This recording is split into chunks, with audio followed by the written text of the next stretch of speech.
சன்மார்க்கம் அப்படின்னா அது பேசு பொருள் அல்ல. திருவருட்பான்னா அது படிக்கிற பாடல்கள் மட்டுமல்ல, அது அத்தனையும் நமது வாழ்வியல்.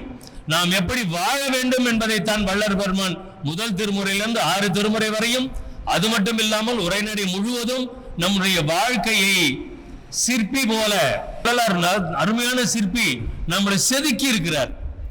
நம்ம எப்படி வாழ வேண்டும் என்று ஒவ்வொரு நாளையும் 24 மணி நேரத்தையும் பங்கு போட்டு பட்டியல் போட்டு கொடுத்திருக்கிறார். இப்படித்தான் வாழ வேண்டும்.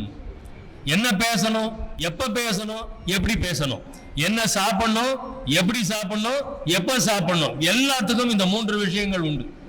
அந்த மாதிரிதான் இந்த சன்மார்க்கம் என்பது நாம் கடைபிடிக்க வேண்டிய ஒரு மார்க்கமே ஒழிய பேசு பொருள் அல்ல. பேசிட்டு போயிட்டே இருக்கலாம். அப்ப என்ன பண்றது? இன்று இருந்தவர் நாளை நின்றிலரே வள்ளலார் சொல்லார். இன்னைக்கு இருக்கிறவங்க நாளைக்கு இல்லையே, அப்புறம் என்ன? இப்ப சன்மார்க்கம்னா என்ன அப்படின்னு பார்த்தோம் அப்படின்னா, இன்னைக்கு இருக்கிறவன் என்னைக்கும் இருக்கணும்.